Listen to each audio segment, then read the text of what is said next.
임하셔서 추억에 맞추어서 묵도드림으로 주일 2부 예배를 하나님께 드립니다.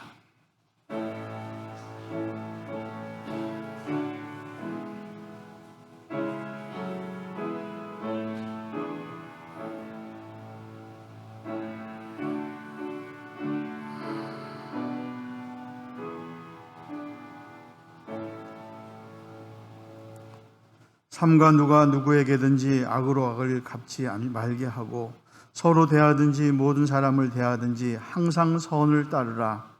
항상 기뻐하라. 쉬지 말고 기도하라. 범사에 감사하라.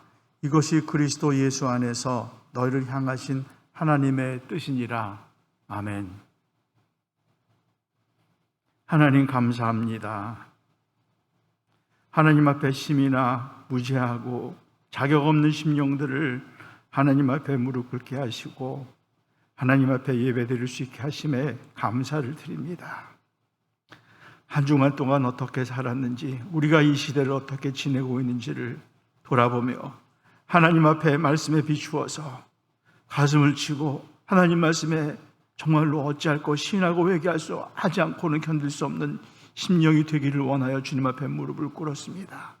귀한 사자님을 통하여서 우리에게 귀한 말씀을 허락하여 주시옵시고 우리가 하나님 앞에 철두철미 신하고 회개함으로 말미암아 변화되는 심령들이 될 수 있도록 주님 인도하여 주옵소서. 보잘것없는 모습과 보잘것없는 모양으로 하나님 앞에 무릎을 꿇었사오나 하나님께서 긍휼과 차별을 베풀어 주심으로 말미암아 귀하게 올바로 연락되는 예배가 될 수 있도록 주님 축복하여 주옵소서. 예수님 이름으로 기도합니다. 아멘.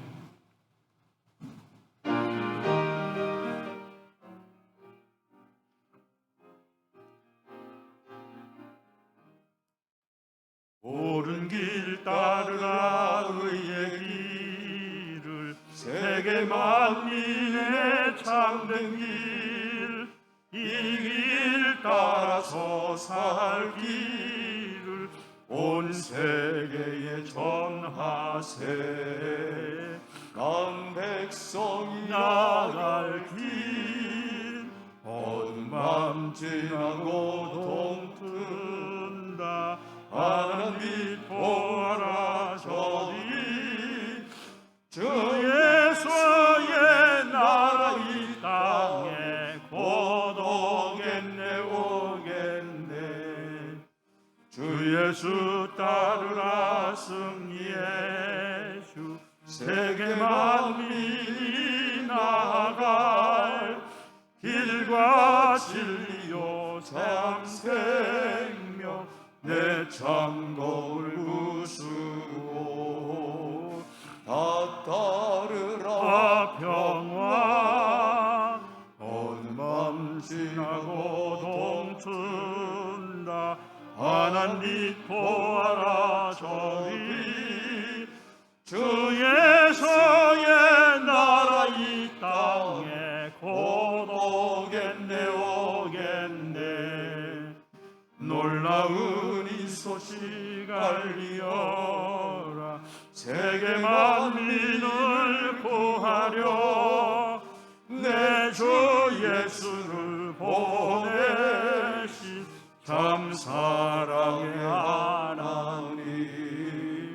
한 백성이 따를 길, 어두운 밤 지나고 동튼다.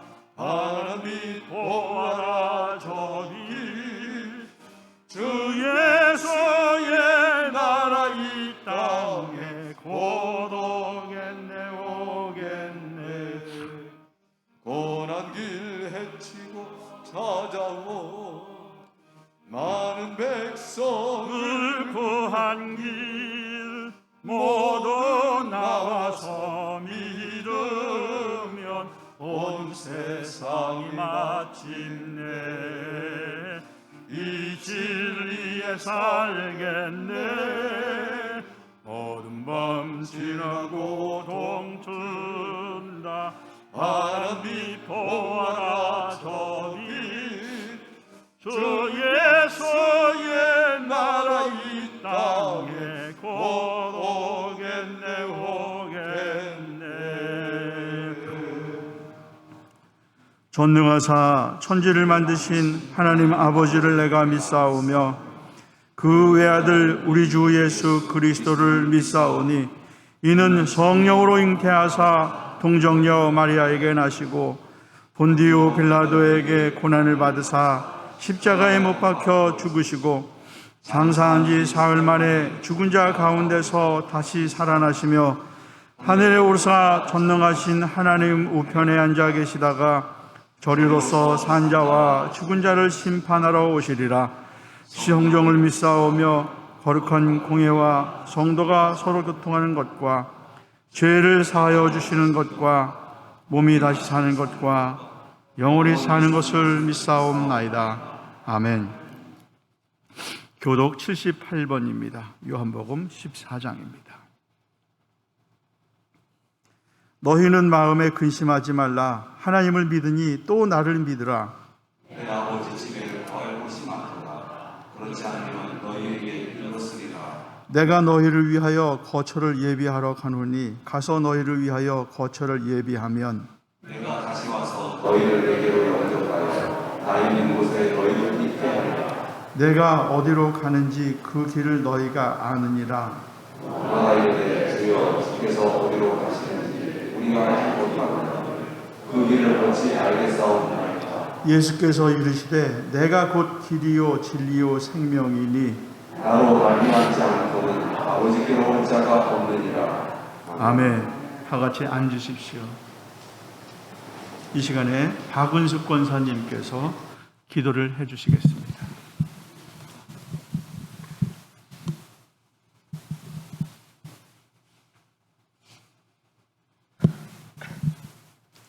길이요 진리요 생명이 되신 나의 하나님, 이 시간에도 거룩하고 복된 날 모든 각처에 흩어졌던 심령들 다시 불러 모아주시고 주님의 성전으로 다시 모이게 하심을 진실로 고맙고 감사를 드리오니 심이나 어리석고 무지하여서 정말 저희들이 채찍을 맞고 징계를 맞고 아픔과 고통을 당하여도 아직도 깨닫지 못하여 유리방황하며 하나님 품 안에 올바로 살지 못한 저희들을 다시 살려주시고 다시 만들어주시고 다시 고쳐주시기를 간절히 빌고 원합니다. 저희들이 파괴되지 아니하고 고쳐지지 아니하며 어떻게 하나님 나라를 이루며 하나님의 생명의 말씀을 우리 심령에 이룰 수 있사오리요. 하나님, 우리의 육체의 소욕들이 십자가에 못 박아 죽어져서 진정 그리스도의 사랑을 이루며 그리스도에 동참할 수 있는 저희들의 심령이 되기를 간절히 빌고 원합니다. 하나님, 이 시간에도 귀한 전도사님 세워주심을 감사를 드리옵니다. 주시는 말씀을 잘 영접하여서 정말 저희들이 세상 것과 바꾸지 않게 하옵시고 하나님이여 저희들이 물질과 바꾸지 않게 하옵시고 믿음으로 하나 되어서 하나님과 선을 이루며 저희들이 일주일 동안 살면서 복된 생활을 할 수 있도록 하나님 도와주시옵소서. 이 시간은 첫 시간입니다. 마치는 시간까지 하나님께서 함께해 주시기를 간절히 빌고 원하오며 예수님의 이름으로 감사하며 기도하옵나이다.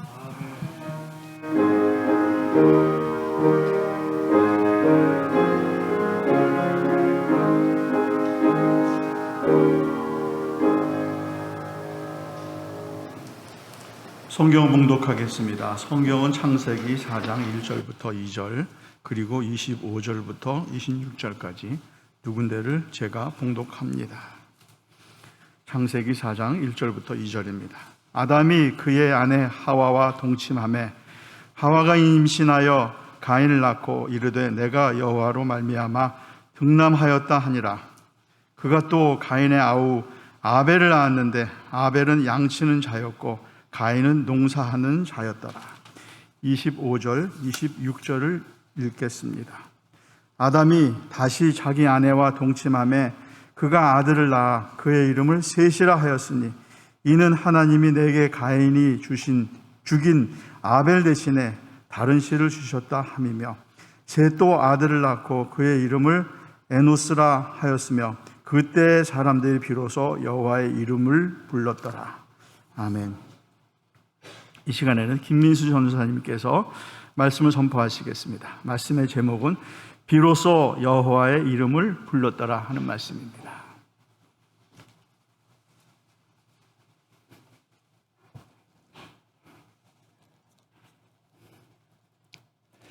기도하겠습니다. 우리에게 말씀하시는 하나님, 이 시간 겸손히 하나님의 말씀을 듣고자 합니다. 인간의 지식과 능력, 우리의 교만과 우리의 자아는 모두 죽게 하시고 온전히 하나님만 드러나는 이 시간 될 수 있도록 하나님 인도하여 주시옵소서. 감사드리며 예수님의 이름으로 기도드립니다. 오늘 본문 창세기 4장을 여러분들과 나누고자 합니다. 이 창세기 4장의 본문 여러분들이 수도 없이 원로 목사님을 통해서 들었던 말씀이고요. 또 여러분들이 성경을 읽어 나가시면서 굉장히 잘 아시는 본문 중에 하나입니다. 저는 이 창세기 4장에 나타난 사건들을 하나님의 구속사, 하나님의 구원 역사에 비추어 여러분들과 함께 나누고자 합니다. 오늘 읽은 말씀은요, 굉장히 짧은 4절의 말씀이지만 집에 가시면 창세기 4장 전체를 한번 읽어 주시기 바랍니다. 저와 여러분들에게 주시는 하나님의 말씀임을 여러분들 이 시간 믿으시기 바랍니다. 또 말씀을 통해 우리의 모습을 다시 한번 돌아보는 귀한 시간 되길 진심으로 소망합니다. 이 창세기 4장에 등장하는 사건들은 성경에서 가장 잘 알려진 비극적 사건이죠.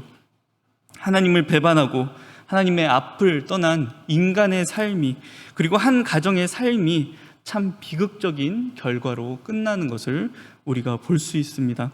본문을 한번 볼까요? 어떤 사건으로 창세기 4장이 시작하고 있습니까?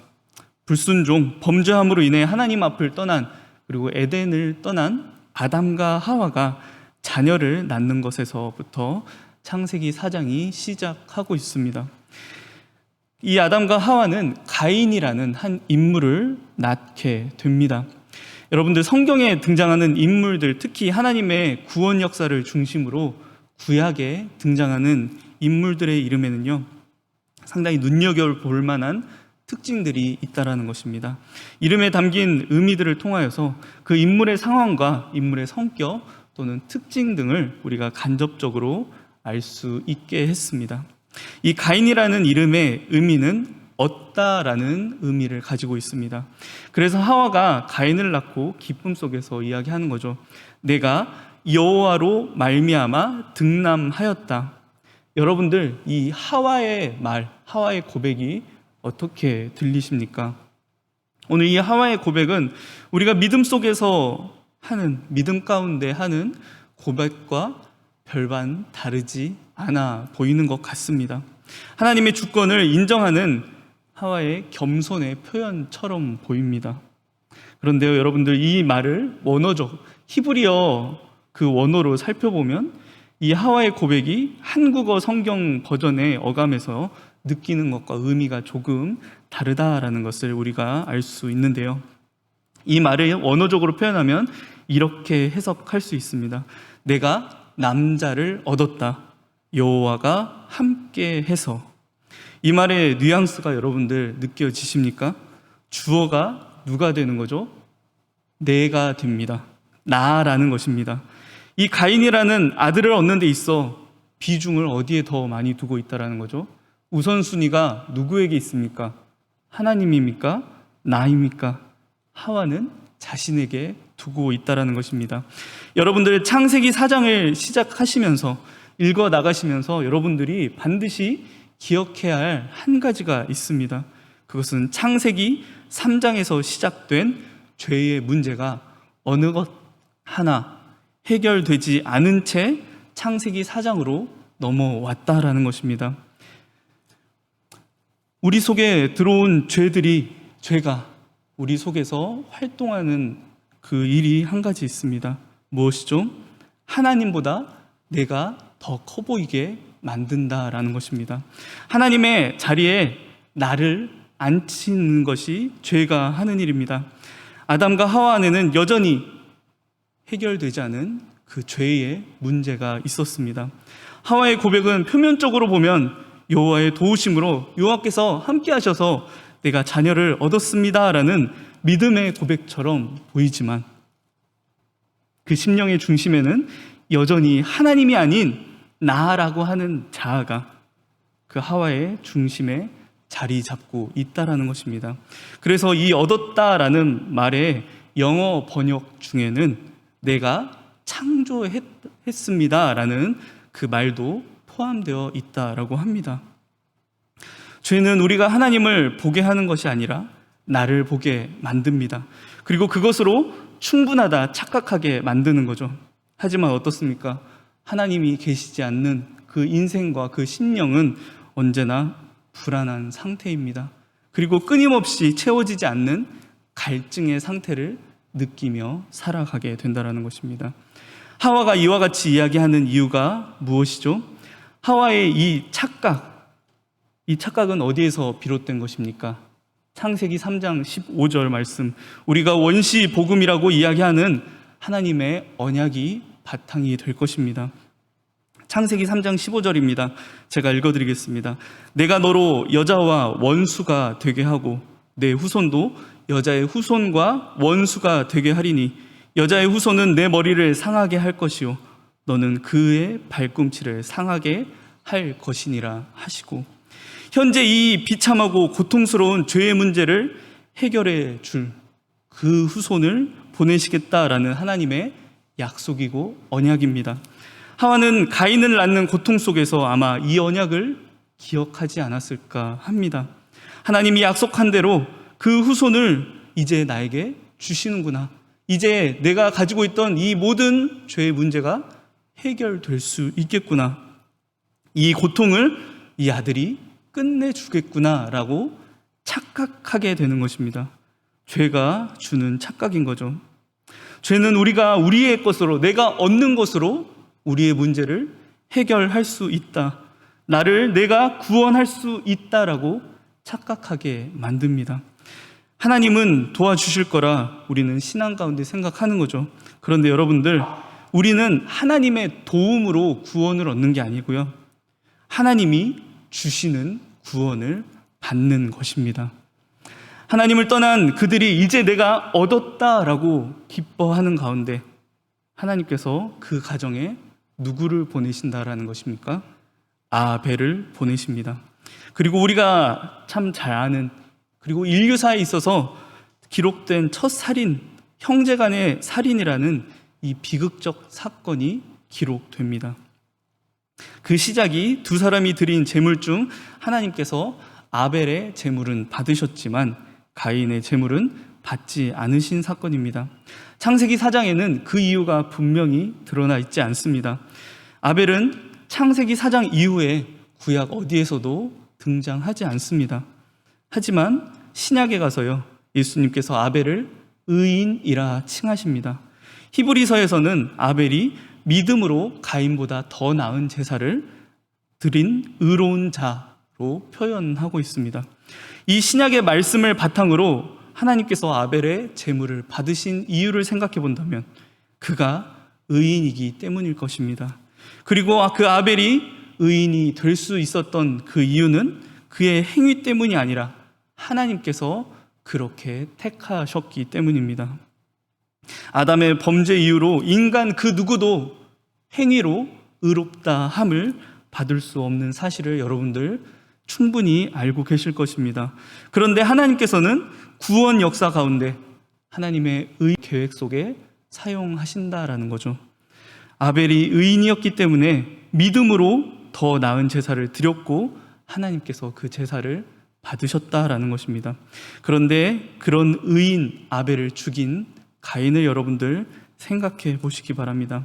가인이 왜 아벨을 죽였을까요? 이것은 앞서 이야기했던 그 죄의 특징, 죄의 성질을 우리가 생각해 보면 알 수 있습니다. 아담과 하와 안에 있던 내가 중심이 되고자 하는 그 죄의 모습은 그대로 가인에게 전해졌습니다. 그리고 그 가인 안에 있는 죄가 활동을 하니 가인은 나도 중심이 되고 싶은 것입니다. 내가 주목받아야 하는 것입니다.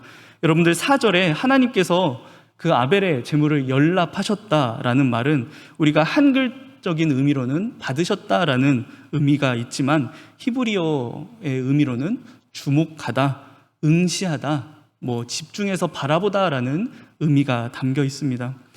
가인은 하나님 앞에 내가 중심이 되지 못한 그 모습에 안색이 변하는 것입니다. 가인 속에 있던 죄가 하는 내 동생이 어디에 있느냐? 여러분들 이와 같은 질문 어디에서 보셨습니까?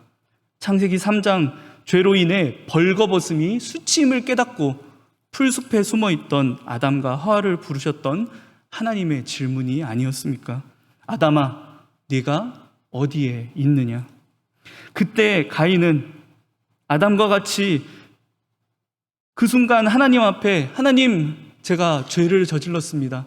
하나님, 저 범죄했습니다 라고 하나님 앞에 돌아가는 게 아니라, 그것으로 회개하는 것이 아니라 핑계를 대기 시작하는 거죠.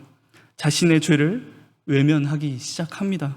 그리고 그 가인에게서 비롯된 창세기 4장 16절부터 등장하는 가인의 후손들, 그 이야기들을 살펴보면 그 죄는 여전히 죽지 않고 더 심화되어 나타나는 것을 볼 수 있습니다. 이전까지 그래도 아담과 가인은 자신의 죄를 부끄러워하며 수치스러워하며 그 죄의 모습을 숨기려고 했다면 23절, 24절에 등장하는 가인의 후손 중 라멕의 모습을 보시기 바랍니다. 자신이 저질렀던 살인, 남자아이를 죽인 그 살인, 나의 범죄, 나의 죄의 모습을 세상에 선포하며 자랑하고 있다는 것입니다. 여러분들, 죄는 시간이 지난다라고 해서 절대 해결되지 않습니다. 오히려 심화되고 형태를 갖추어가는 것이 죄입니다. 창세기 4장은 이 죄가 한 인간과 또 한 가정을 얼마나 망가뜨리는지 여실히 보여주는 본문입니다. 하나님께서 왜 의인 아벨을 이 가정 가운데 주셨을까요? 여러분들, 아벨이라고 하는 이름의 의미가 무엇인지 아시는지요? 제가 전에 여러분들과 나눈 전도서의 말씀에 헤벨에 대한 의미를 나누었던 적이 있습니다. 이 전도서에서 헛됨이라는 그 말을 표현하는 이 헤벨이라는 말은 사실 수증기 또는 숨이라는 의미를 가지고 있다라고 제가 여러분들에게 말씀드렸어요. 그러면서 우리의 인생이 이 헤벨, 수증기와 같이 내가 잡을 수도 없고 통제할 수 없는 것을 깨닫는 것, 그것이 지혜라는 것을 말씀드렸습니다. 인생은 이 수증기와 같이 우리가 잡을 수도 없고 통제할 수도 없는 것이기에 모든 것을 창조하시고 다스리시는 하나님을 우리가 경외해야 한다라고 우리가 그 말씀을 나눴습니다. 오늘 이 아벨이라는 이름의 뜻이 이 헤벨에서 온 헛됨, 숨이라는 의미입니다. 하나님께서 죄인인 아담과 하와의 가정에 아벨을 주신 이유, 하나님 자리에 내가 앉아있는 죄인들은 내 손으로, 내 능력으로 내가 무언가 쥐었고 내가 무언가 얻었다, 카인했다 생각하지만 실상은 아벨, 헤벨, 수증기와 같다라는 것입니다. 아담과 하와는 자신들의 눈앞에서 벌어지는 이 비극적인 사건, 자신들이 얻었다라고 생각했던 그 모든 것들이 수증기와 같이 사라지는, 한 자녀는 죽고 한 자녀는 자신들의 곁을 떠나는 이 비극적인 상황을 두 눈으로 지켜보며 자신 안에 있는 죄의 본질이 얼마나 무서운 것인지를, 그것이 얼마나 고통스러운 결과를 가져다 주는 것인지를 다시 한번 깨닫게 되는 것입니다. 이 창세기 4장이 라멕 본문에서 끝났다면 창세기 4장은 그저 비극적인 내용으로 가득 찬 절망의 성경 본문이 될 것입니다. 하지만 하나님께서 그 가정에 다시 찾아가신다라는 것입니다. 이제 본문은 25절 다시 아담과 하와에게로 향합니다. 아담과 하와에게 다시 아이가 생겨서 그 아이를 낳게 되죠. 그런데 하와의 고백을 다시 한번 보시기 바랍니다. 하나님이 내게 주셨습니다 라고 고백하고 있습니다. 하나님께서 주어가 된다라는 사실을 여러분들 보실 수 있습니까? 내가 얻었다라고 했던 그 고백 가운데 이제 하와는 하나님이 주셨음을 고백하게 되는 것입니다. 이 고백이 하나님에 대한 정말 확실한 믿음의 고백은 아닐 것입니다. 하지만 그 고백을 하지 않으면 내가 정말 안 되는 것, 그 모든 것이 무너진 상태, 모든 것이 없어진 상태, 하나님만 붙잡지 않으면 안 되는 상황으로 하나님께서 이끌어 가셨습니다. 그런 고백을 해야 하는 것이 저와 여러분들이 해야 하는 고백입니다. 하나님은 그런 아담과 하와의 무너진 인생 가운데, 무너진 삶 가운데, 모든 것이 사라진 삶 가운데 셋을 주십니다. 이 셋이라는 이름은 바탕 또는 노임이라는 그 노타라는 의미가 있는데요. 모든 것이 수증기와 같이 사라진, 모든 것이 무너진 처절한 죄인의 인생 가운데 하나님이 무엇을 놓으십니까? 구원의 바탕을 놓으신다라는 것입니다. 창세기 4장은 절대 절망으로 끝나는 본문이 아닙니다.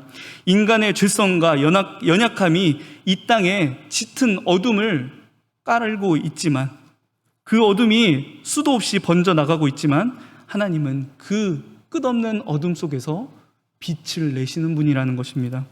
창세기 3장 15절에서 시작하신 구원의 또 다른 원리를 세우신다라는 것입니다.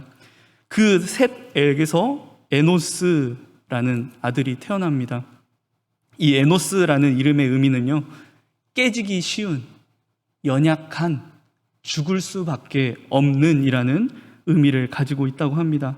에노스는 인간이 내가 전적으로 죄 앞에서 무력한 존재임을 고백하는 이름인 것입니다. 우리는 죄의 유혹을 도저히 이기며 살 수 없는 나약한 존재입니다 라는 거죠. 그런데 그때부터 인간 스스로 내가 깨지기 쉽고 죽을 수밖에 없는 연약한 존재임을 깨닫기 시작한 그때부터 비로소 여호와의 이름을 부르기 시작했다라는 것입니다. 여호와의 이름을 부르기 시작했다는 것, 하나님과의 관계가 시작된다라는 것을 의미합니다.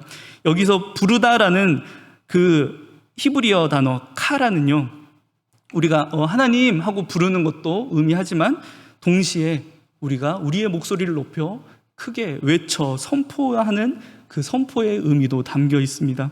죄로 인해 틀어졌던 하나님과 인간의 관계가 다시 시작됩니다. 그런데 그 시작을 누가 시작하시는 거죠? 하나님께서 시작하십니다. 동시에 창조주이자 구원주 하나님의 이름이 널리 퍼져나가기 시작합니다. 복음이 선포되기 시작하는 것입니다.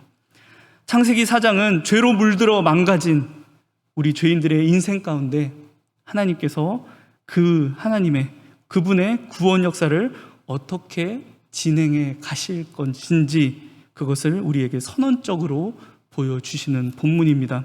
죄는 우리로 하여금 하나님의 자리를 넘보고 그 자리에 내가 앉고 싶은 유혹으로 인간을 이끌어 갑니다.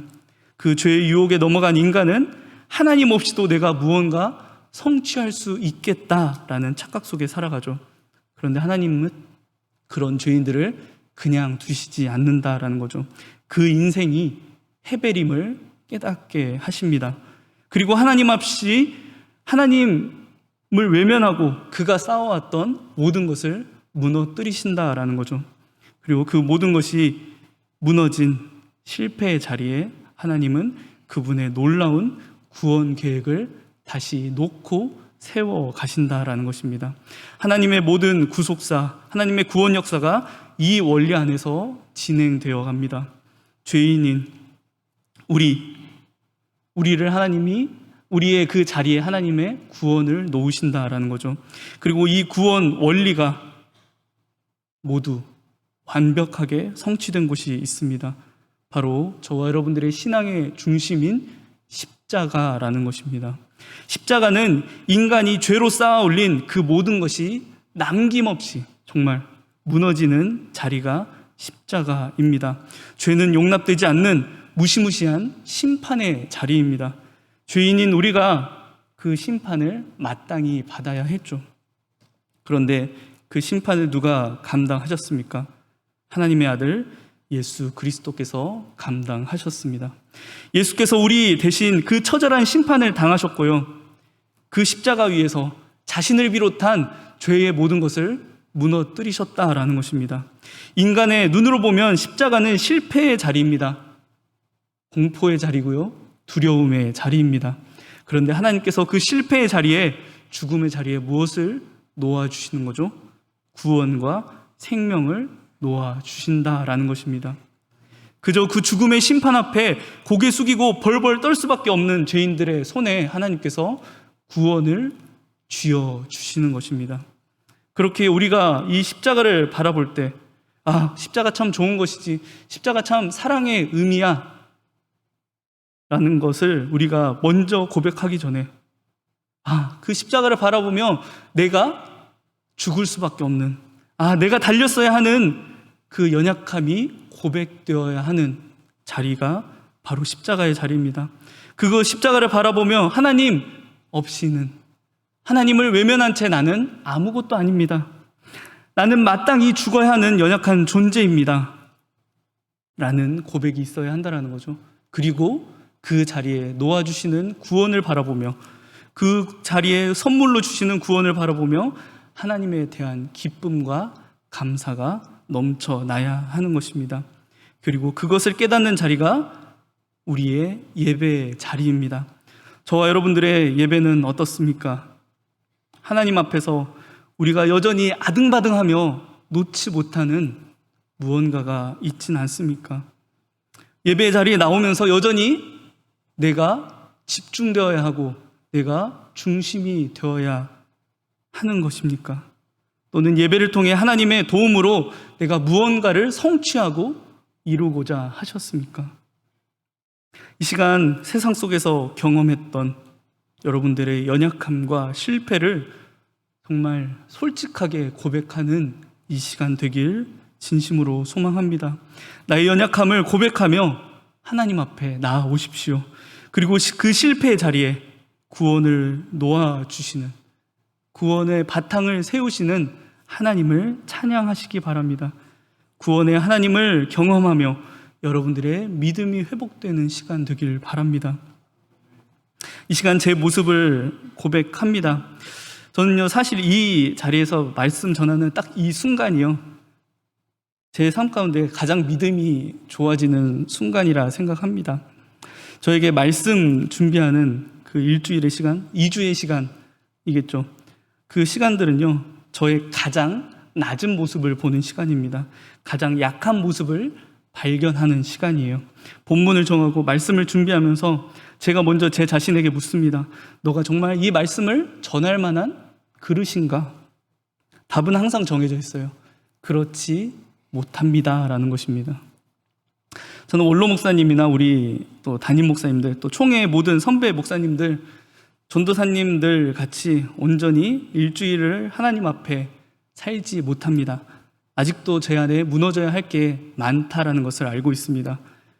그래서 이 자리에 서기 전까지 연약함 속에 이리저리 치이다가 이 자리에 서는 것입니다. 제가 지난 월요일 날 얀센 백신을 맞았거든요.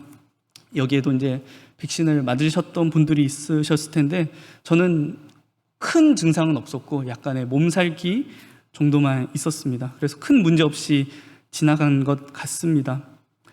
우리는 우리의 입으로 생사화복을 주관하시는 하나님이라고 고백합니다. 저도 입으로는 하나님 앞에 고백해요. 그런데 뉴스에 한 30대 청년이 그 백신을 맞고 죽었다라는 소식을 듣고 제 마음속에 불안이 찾아오는 것입니다. 그래서 엎드려야 기도해야 할 그 시간 가운데 뉴스들을 찾아보게 됩니다.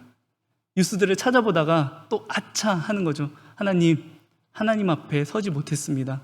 그래서 일부 말씀에 담임 목사님께서 여러분들의 주인이 정말 예수 그리스도이십니까? 라는 그 질문이 제 가슴을 정말 많이 쳤습니다. 정말 아등바등하면서요, 야곱처럼 하나님과 씨름하면서 저는 이 자리에 올라오게 됩니다. 그런데 이 자리는 도망칠 곳이 없는 자리입니다.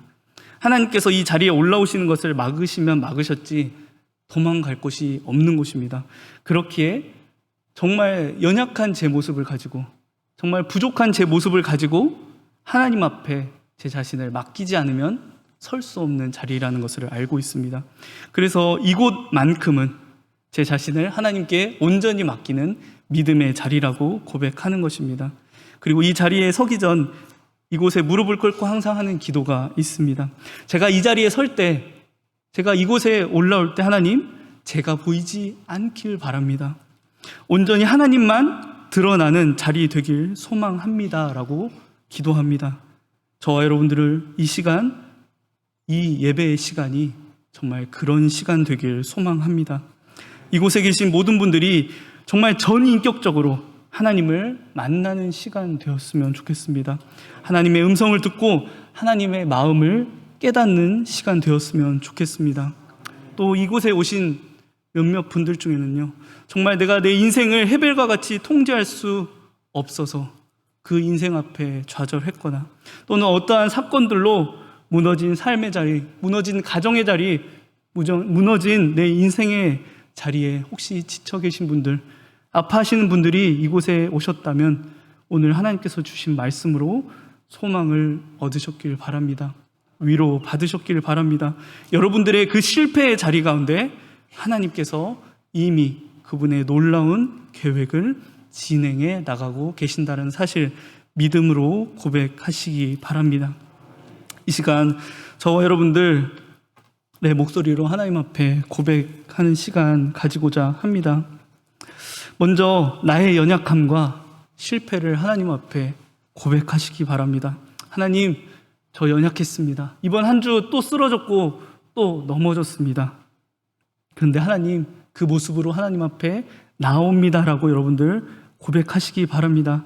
그리고 그 자리에 구원을 두시는 하나님을 믿음과 소망으로 고백하는 이 시간 되기를 바랍니다. 우리의 목소리로 하나님 앞에 고백하겠습니다.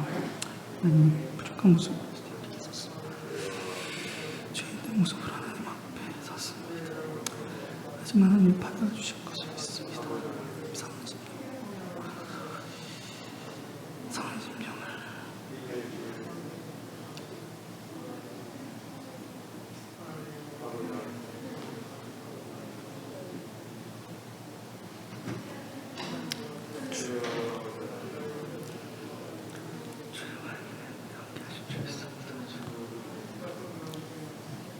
제가 기도하겠습니다. 하나님, 오늘 창세기 4장을 우리에게 허락하심을 감사드립니다. 상한 심령의 예배를 받으시는 하나님, 오늘 우리에게 허락해 주신 이 말씀을 통해 우리의 연약함을 고백합니다. 죄 앞에 넘어질 수밖에 없는 우리의 죄성을 하나님 앞에 솔직히 고백합니다. 하지만 그 가운데 우리에게 구원을 베푸시는 하나님을 찬양하고 싶습니다.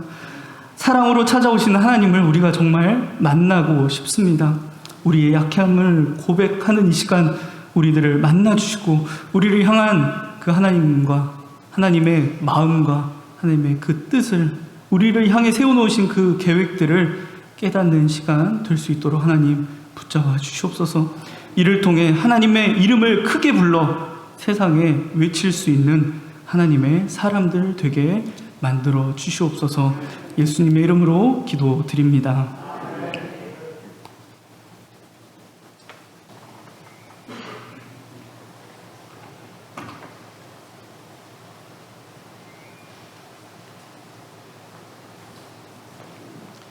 귀한 말씀 감사합니다. 그 옆에 광고와 성도의 교제가 있겠습니다.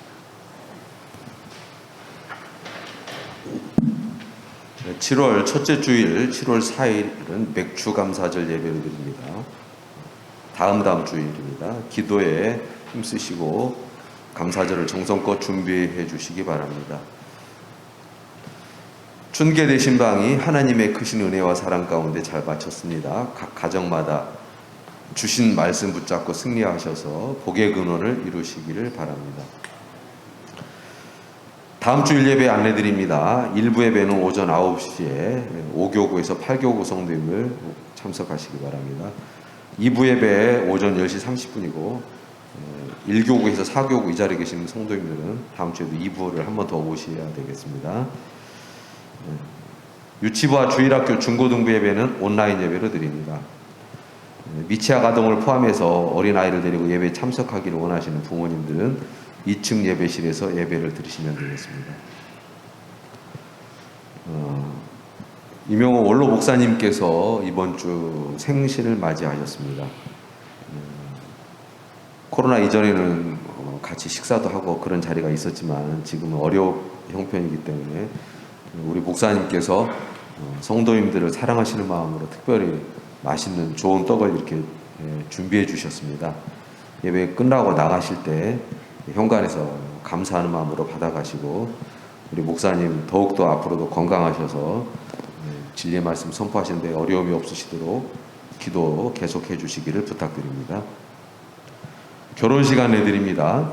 김기준 집사님, 유승미 집사님의 장녀 김나은 양과 이석환 군의 결혼식이 이번 토요일입니다. 26일 낮 12시에 용산에 있는 앨리스몽드 예식홀에서 열립니다. 축의금 계좌번호 교회 소식란에 있습니다. 마음 전하실 분들은 이곳을 이용해 주시면 되겠습니다.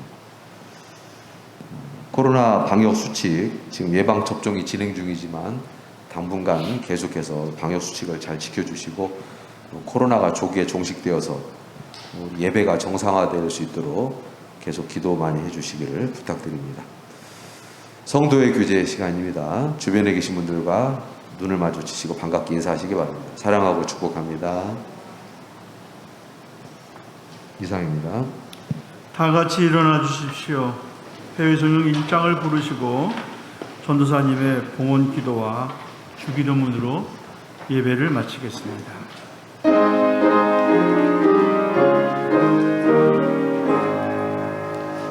만복의 근원 하나님 온 백성 찬송 드리고 전하여 찬송하세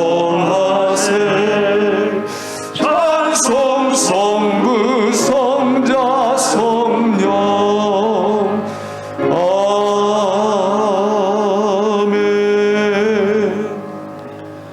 베푸시는 하나님, 우리에게 많은 물질들을 허락하시고 그 물질들로서 삶을 유지하게 하심을 진심으로 감사드립니다. 나의 것이 아니고 하나님의 것이기에 정말 다시 감사로 드립니다. 기쁨으로 받아주시고 하나님께서 이끄시는 그 놀라운 구원 사역 가운데 정말 귀히 쓰임받을 수 있도록 하나님 사용하여 주시옵소서. 이제 우리 다시 세상으로 나아갑니다. 하나님, 우리들 연약하고 부서지기 쉬운 존재이지만 우리의 빛 되시고 구원 되시고 피난처 되시는 하나님께서 함께하여 주시옵소서. 예수님의 이름으로 기도드립니다. 아멘. 하늘에 계신 우리 아버지여, 이름이 거룩히 여김을 받으시오며 나라가 임하시오며 뜻이 하늘에서 이루어진 것 같이 땅에서도 이루어지이다.